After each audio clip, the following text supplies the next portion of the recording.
کیفر کردار کیا ہوتا ہے؟ یہ ہر کوئی وزرائے اعظم کہیں اگر کوئی بہت بڑا کوئی ہینس کرائم ہو جائے، کوئی مجرمانہ زیادتی ہو جائے، یا بہت بڑا کوئی ڈکیتی ہو جائے، یا بہت بڑا کوئی واقعہ ہو جائے جس میں انسانوں کی جانیں، ان کی عزت و مال چلا جائے، وہاں دورے کرتے ہیں وزرائے اعظم، وزرائے اعلیٰ اور دیگر گورنر حضرات. ماضی میں اور بھی اس طرح کے نگران وزرائے اعظم بھی جاتے رہے. ہم بھی ان کے ساتھ بطور جرنلسٹ ہوتے تھے، اور وہ وہاں ببانگ دہل کہتے تھے کہ جناب ہم ان مجرموں کو پکڑ کے ان کو قانون کے کٹہرے میں لائیں گے اور کیفر کردار تک پہنچائیں گے. تو میں نے ایک دو مرتبہ آپس میں دوست جب جرنلسٹ کٹے ہوتے تھے، میں کہتا تھا یار بھائی یہ ان سے کوئی پوچھے کہ کیفر کردار تک آپ کیسے پہنچا سکتے ہیں؟ آپ چلے بڑا زور لگائیں گے اور بڑا دباؤ ڈالیں گے، جو تفتیشی ہوتے ہیں پولیس والے، یا کوئی جے آئی ڈی بنا لیں گے یا کچھ بھی کر لیں گے. اگر ان کے دلوں میں کوئی کھوٹ ہے یا کسی کے لیے ہمدردی ہے کسی مجرم کے لیے، تو آپ ان کا کچھ بھی نہیں بگاڑ سکیں گے. یہ سزا و جزا کا جو بھی نظام ہے یہ باقاعدہ حصوں میں بٹے ہوئے ہیں، یہ لیئرز، یہ تہیں بنی ہوئی ہیں.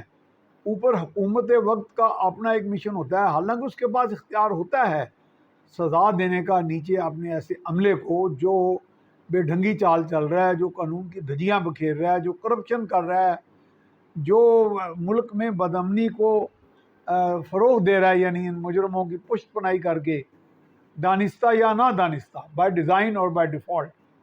لیکن اس کے باوجود ایک ہٹ درمی بھی پائی جاتی ہے. نیچے بھی کچھ لوگ ایسا، ایک نفسیاتی بھی ایک الجھن ہے ہمارے ہاں، اور نفسیات کی بھی ایک جنگ چل رہی ہوتی ہے کہ جو لوگ نیچے ایس ایچ او یا اس سے نیچے یا کوئی اور ہوتے ہیں جن کے ہاتھ واس میں سب کچھ ہوتا ہے، کہ وہ کس طرح کی سٹوری بنا لیں، جیسے پٹواری بنا لیتے ہیں زمینوں پہ اور قتل وغیرہ بھی کرا دیتے ہیں، اور بڑے بڑے طاقتور لوگوں کو، عہدیداروں کو بھی دھوکہ دے دیتے ہیں. وہ اکثر ایسا ہوتا رہا، کئی مرتبہ نہیں بھی دے پاتے.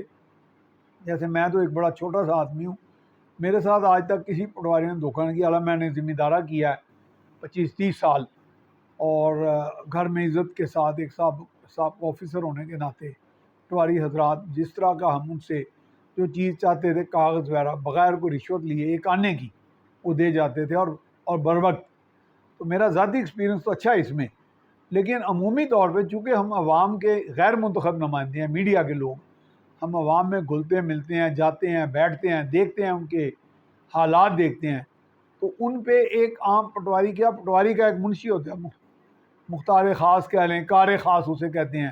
اس طرح ایس ایچ او کا ہوتا ہے، سب انسپیکٹروں کے ہوتے ہیں.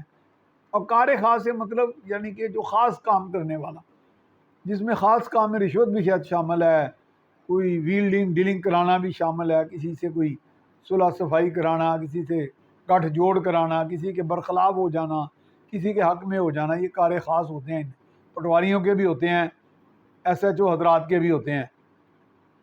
تو یہ ایسے لگتا ہے جیسے وہ تہیں ہیں. ہمارے ہاں نظام حکومت تہہ دار ہے، ملٹی لیئرڈ ہے. ایک لیئر حکم دیتی ہے، یا وہ اس کے بعد غافل ہو جاتی ہے اپنی انٹرسٹ میں، یا اپنا جو مفادات کی جنگ ہے، یا مفادات کا ٹکراؤ ہے، یا ان پہ جو دباؤ ہوتے ہیں دوسرے مفادات کے نیٹ ورکس کی طرف سے جو ان سے ٹکرا رہے ہوتے ہیں، تو وہ پھر کوئی احکام دے کے بھول جاتے ہیں. فالو اپ سسٹم نہیں ہوتا. نچلی جو تہیں ہیں وہ آپس میں ان کے بھی الجھاؤ ہوتے ہیں، کبھی ان کے حکم پر تعمیل ہو جاتی ہے، کبھی نہیں ہوتی. تو وہ نیچے جا کے بعض اوقات میں نے ایسے بھی دیکھا ہے کہ بعض اوقات میں اگلے روز ایک وفاقی سیکٹری، ایڈیشنل سیکٹری ہیں، انہوں نے ایک کام کہا، محکمہ بجلی کے سربراہ ہیں وہ، لیسکو ساری یہ ڈسکو ساری ان کے ماتحت ہے. تو میں نے انہوں نے کہا جی کہ اس ایک علاقے میں یہاں پہ ٹرانسفارمر جو ہے وہ باقاعدہ 2 دن یہاں بجلی نہیں آئی، اور ٹرانسفارمر جو ہے وہ بالکل جل گیا، اور یہ وہ. تو انہوں نے اور اس کی تبدیلی کروا دیں، نیا لگوا دیں. اور اس میں مثال بھی دی کہ ماضی میں یہاں وزیر اعلیٰ نے پیسے دے کے 2006 میں تو لیسکو کو، بلکہ واپڈا کو انہوں نے بھیجے تھے، وہ آگے لیسکو کو آگے. تو وہ انہوں نے ٹرانسفارمر، یہاں پہ ٹرانسمیشن لائنز اور پولز لگوائے، اور وہ ایک دن میں وہاں سے پیسے آ گئے. گو کہ آگے لیسکو نے جا کے 1-1.5 مہینہ لگا دیا. تو یہ نااہلی ہے، یا ایک لیئر ہے کہ اوپر کا لیئر کام کر رہا ہے، نیچے کا لیئر انکار کر رہا ہے.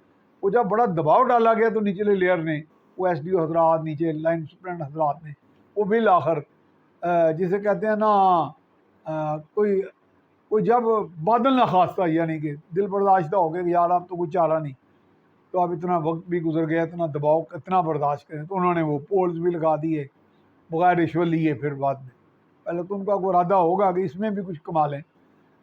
تو پھر وہاں پہ جب وہ ٹرانسفارمر بہت پرانا ہو گیا تو یونس داگا صاحب جو سیکرٹری واٹر اینڈ پاور تھے، وہ بھی بڑے اچھے پرمانے سیکرٹری رہے. ان کو جب فون کیا گیا اگلے روز ایک نیا ٹرانسفارمر لا کے. اب جب کہ کچھ دن قبل جو ایڈیشنل سیکرٹری ہیں پار کے ظفر صاحب کو فون کیا گیا، ان کو کہا گیا، انہوں نے کہا جی لیسکو کا تو یہ ڈیوٹی ہے کہ وہ بدلیں گے. میں نے میری ان کے ساتھ پھر خط و کتابت ہوئی، میسیجز ایکسچینج ہوئے. میں نے کہا جی یہ آپ ایک دیانتدار افسر ہوں گے، آپ محنتی افسر ہوں گے، آپ نیک افسر ہوں گے، آپ کا ویو جو ہے، آپ کا تناظر ایک سیکرٹری کا تناظر ہے. آپ یہ صحیح کہتے ہیں، قانوناً وہ پابند ہیں، لیکن اگر آپ نچلی سطح پہ عوام میں آ جائیں کوئی بھیس بدل کے عام فقیرانہ قسم کا، تو دیکھیں کہ کہاں کہاں ٹرانسفارمر خراب ہوتے ہیں اور کیا کیا کچھ ہوتا ہے، کیسے کیسے غرائیاں ہوتی ہیں، بدلتے ہیں نہیں بدلتے، ڈیوٹی باؤنڈ کوئی نہیں ہوتے. وہ اس پہ غصہ ہی کھا گئے. اور ان کو بعد میں کہا گیا جی وہ تو پھر وہ ٹرانسفارمر بھی نہ بدلا. انہوں نے کہا جی ریپیئر شدہ بھی ٹھیک ہے، اس کو برداشت کریں. پھر انہوں نے کہا گیا جی کہ ایک جگہ میٹر چوری ہوئی ہے وہ لگا دیں، تو اس کو بھی اب 15-20 دن ہو گیا، وہ بھی نہیں لگ رہا. یہی اگر وہ 30-40 ہزار کسی نیچے عملے کو دے دے اور لگ گیا ہونا تھا. اس بات کو ثابت کرنا کوئی ضروری نہیں ہے، یہ چیزیں نون ہیں، یہ اسٹیبلش فیکٹس ہیں. جس طرح انسان کی جبلتیں اے پرائری ہیں، انسان کی پیدائش سے بھی پہلے، یعنی اس سے بالا تر ہیں. انسان کی آئیڈیالوجی نظریات سے بھی اوپر ہیں وہ، اور حاوی ہیں انسان پر.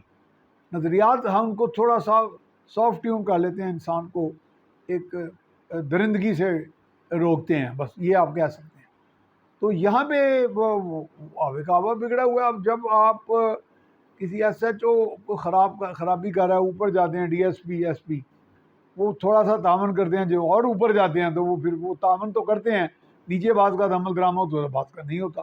حالانکہ میں تو ہمیشہ جب بھی کام کرا ہے 30-40 سال سے ہم نے دیکھا ہے کہ مجھے پولیس میں کام ہو، کسی ڈی آئی جی کو کہہ دیا تو وہ آگے نیچے تک کام ہو جاتا ہے، لیکن بعض کا وہ نہیں بھی ہوتا. تو یہ یہاں پہ یہ کیفر کردار والی بھی یہ بات ہے کہ میں یہ پوچھتا ہوں کہ کون سے وزیر اعظم، کون سے وزیر اعلیٰ، کون سے گورنر کے پاس ایسے اختیار رہے ہیں کہ وہ جس نے صحیح معنوں میں جرم کیا ہو، صحیح معنوں میں جرم ثابت ہو رہا ہو، پولیس کی پوری انویسٹیگیشن پروزیکیوشن ٹل لگا کے نکال لے سارے حقائق، اور وہ آگے جا کے وہ کیفر کردار تو اس کو عدلیہ نے پہنچانا ہے. تو وہاں پہ تو لوگوں کا پرسیپشن یہ ہے کہ عدلیہ کی ایک بڑی تعداد جو ہے، عدالتوں کی ایک بڑی تعداد جو ہے وہ پارٹ آف دا پرابلم ہے. وہ قتل قتال میں اضافہ کر رہی ہے، وہ پراپرٹی قبضوں میں اضافہ کرا رہی ہے، وہ رشوت کو فروغ دلوا رہی ہے. کیونکہ وہاں پہ جا کے راشی کو، قاتل کو، اور یہ جو آپ کے قبضہ گروپوں کو فائدہ مل رہا ہوتا ہے، شک کا فائدہ کہہ لیں یا فائدہ ہی کہہ لیں سیدھا سیدھا، تو پھر وہ پارٹ آف دا پرابلم ہوئے نا.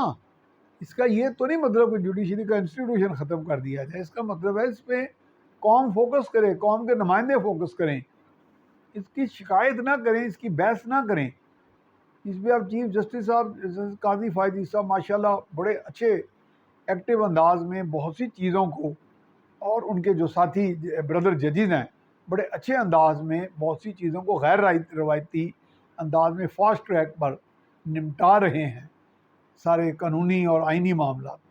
تو یہی اسپرٹ میرا خیال ہے نیچے سطح پر بھی دیکھنی چاہیے، جہاں پر بعض اوقات اب ایک صاحب مجھے آج ایک ٹی وی پروگرام میں میرے ساتھ موجود تھے، وہ یہ تاثر دے رہے تھے کہ جی اسلام آباد ہائی کورٹ نے نواز شریف کو جب فیصلہ دیا اور کہا کہ ہم غلط تھے کہ ان کی جو ضمانت لی گئی یا کیا تھا وہ ساری بات، تو اب چونکہ وہ ہو گیا ہے، جس کو فیٹ اکمپلی کہتے ہیں قانون کی زبان میں. ویسے تو یہ غیر انگریزی کا لفظ تو نہیں ہے، لیکن اس کا معنی یہ تھا جو ہو گیا سو ہو گیا.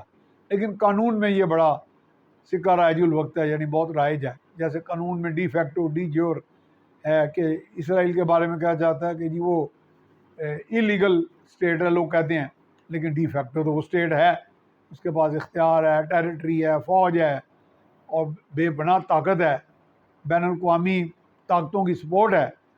اسٹیٹ تو ہو گیا، حقیقت میں تو وہ ہے، ڈی فیکٹو تو ہے، وہ اپنا عمل درآمد اپنی ڈکٹیشن دے بھی رہا ہے، تباہیاں بھی مچا رہا ہے، دنیا کا امن تباہ کر رہا ہے، اس کو سپورٹ کوئی نہیں کر رہا۔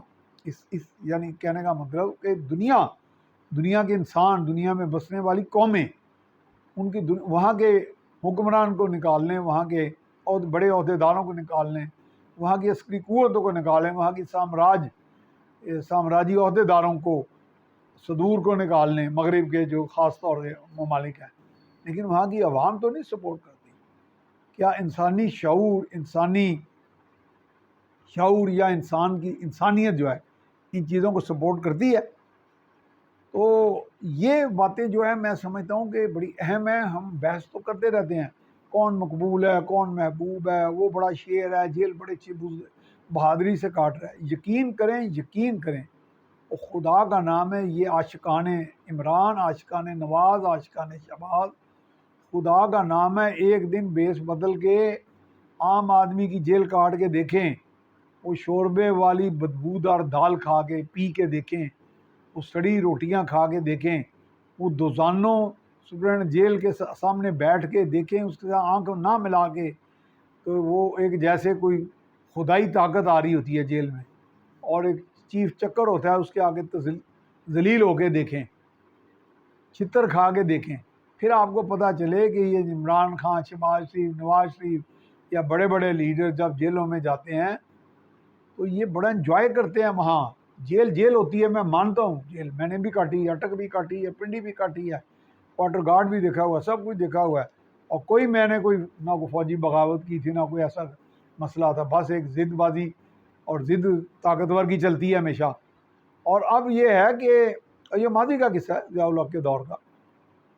اب ضیاء الحق صاحب کی بات آئی تو مجھے میرے دوست نے جو ڈبل بار تھے ستارہ جرو، انہوں نے جا کے فائل پڑھی کہ انہوں نے اپنی طاقت کے گھمنڈ میں یہ لکھ دیا تھا کہ میں، چونکہ وہ بہت بڑے ملٹری ڈکٹیٹر تھے، کہ if no case is found out, no evidence is found out against Saif ur Rahman, میرے بارے میں کہا he must rot in jail۔ یعنی کہ پھر جب مجھے بتایا گیا تو میں بجائے غمزدہ ہونے کی جیل میں ہنس پڑا۔ ان کے ہنس کیوں رہے ہو؟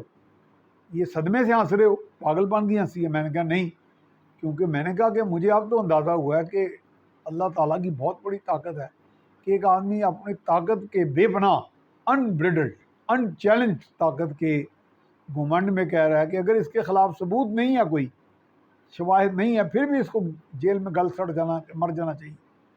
تو میں نے کہا یہ تو رب العالمین اس طرح کا حکم دے سکتا ہے، وہ نہیں۔ پھر ہوا کہ میں نے بڑی ذلت بھی کاٹی، بڑی پیک کاٹی، زندگی زیرو سے پھر شروع کی، لیکن الحمدللہ آج میں وہ کئی سال گزر کے 25-30 سال کے بعد صحت میں ہوں، جسمانی ذہنی صحت کاملہ اللہ نے عطا کی ہے، ہمت عطا کی ہے، اب بھی دن میں 18-19 گھنٹے کام کر لیتا ہوں اور اس کا شکر بجا لاتا ہوں، پیدل بھی چل لیتا ہوں، بسوں میں بھی اور ویگنوں میں بھی، چنگچی میں بھی پھر لیتا ہوں۔ وہ کہ میں آج سے 60 سال کے قریب کا وقت تھا جب 80 پیسے لیٹر پٹرول تھا، ویسے گیلن میں ہوتا تھا، میں نے لیٹر میں نکال کے کہا ہے۔ جب 14,000 روپے کی جاپان سے آئی امپورٹڈ کار ہوتی تھی، اور لاہور میں جہاں میں رہتا ہوں یہاں کو شاید 1,000 یا 2,000 کاریں ہوں گی، میرا خیال اتنی بھی نہیں ہوگی۔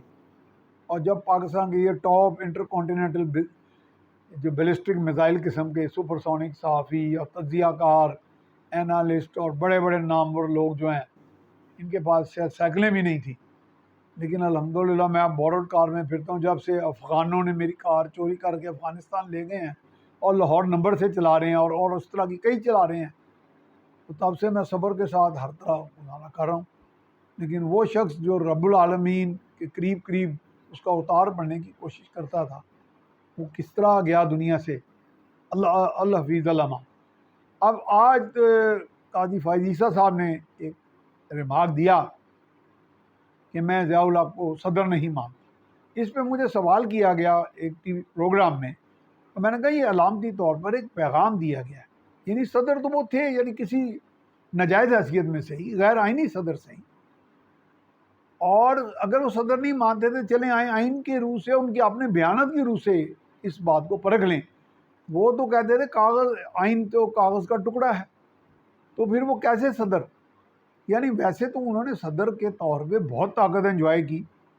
میں کہتا ہوں ایک آنا ٹیڈی پیسہ نہ بنایا ہو رشوت میں، لیکن بے پناہ ان چیلنج پاور جس میں کسی کی زندگی برباد کر دی گیا، کئیوں کی زندگیاں برباد کیا، اپنی مرضی سے جہاد فساد ڈالا افغانستان میں جہاد کے نام پہ، اور پوری تباہی مچا دی اپنے پورے پاکستانی معاشرے میں، اوور ویپنائز کر دیا، اس کو ایک زندہ آتش فشاں بنا دیا، آج بھی ہم ہیں اسی آتش فشاں میں جل رہے ہیں، اور آج ہم سوچ رہے ہیں افغانیوں کو نکال دیں یہاں سے، جس میں بڑے معصوم بھی بیچارے جا رہے ہیں، اور جو اس وقت کے افغانی ظالم قسم کے یہاں موجود تھے وہ سب تو نہیں تھے، لیکن وہ تو اپنا کام دکھا گئے، آپ کے نہتے بچوں کو مار کے سب کچھ کر دی، اور پناہ جا کے لے لیتے ہیں افغانستان میں، جو دائی اس چیز کا ہے کہ جی ہم امن کا جو دین ہے اسلام، اس کے دائی ہیں سب سے بڑے، ہم سے بڑا مسلمان ہی کوئی نہیں۔